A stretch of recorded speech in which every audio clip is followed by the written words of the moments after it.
Swarnandhra vision 2047 AP రాజధాని అమరావతి పునర్నిర్మాణం speed అందుకుంటోంది. Assembly, high court భవన నిర్మాణ టెండర్లకు గ్రీన్ సిగ్నల్ ఇచ్చింది సిఆర్డీఏ. సీఎం చంద్రబాబు అధ్యక్షతన జరిగిన సిఆర్డీఏ 46వ సమావేశంలో కీలక నిర్ణయాలు తీసుకున్నారు. నిధుల సమీకరణకు సిఆర్డీఏ కమిషనర్కు అధికారాలు కల్పించారు. అసెంబ్లీ, హైకోర్టు భవన టెండర్లకు సమావేశం ఆమోదం తెలిపింది. L1 కేటగిరీగా గుర్తింపు పొందిన సంస్థలకు లెటర్ ఆఫ్ యాక్సెప్టెన్స్ ఇవ్వాలని నిర్ణయించారు సిఆర్డీఏ మీటింగ్లో. అమరావతి అంటే అంతర్జాతీయ రాజధాని.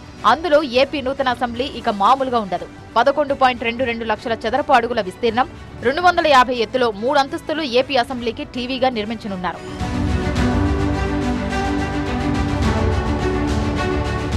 ఇక న్యాయం అభయం ఇచ్చినట్టుగా 7 అంతస్తులే ఏపీ హైకోర్టు అమరావతికి హైలైట్ గా నిలవనుంది.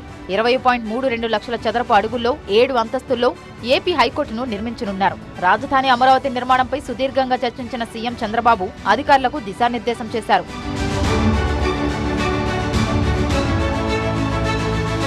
2015 అక్టోబర్ 22న విజయదశమి రోజు అమరావతికి శంకుస్థాపన చేశారు ప్రధాని మోదీ, సీఎం చంద్రబాబు. ఇప్పుడు మళ్లీ అదే జోడీ అమరావతి రాజధాని పునర్నిర్మాణ పనులను ప్రారంభించేలా కార్యాచరణ సిద్ధమవుతోంది. రాజధానితో సహా రాష్ట్రంలో 1,00,000 కోట్ల అభివృద్ధి పనులకు ప్రధాని చేతుల మీదుగా శంకుస్థాపన చేయించేలా ప్లాన్ చేస్తోంది కూటమి సర్కార్.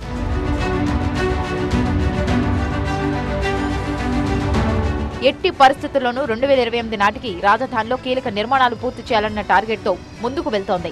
నిధుల కోసం ఇప్పటికే పలు సంస్థలతో ఒప్పందం జరిగాయి. 40,000 కోట్ల రూపాయల విలువైన రాజధాని పనులకు కేబినెట్ గ్రీన్ సిగ్నల్ ఇచ్చింది.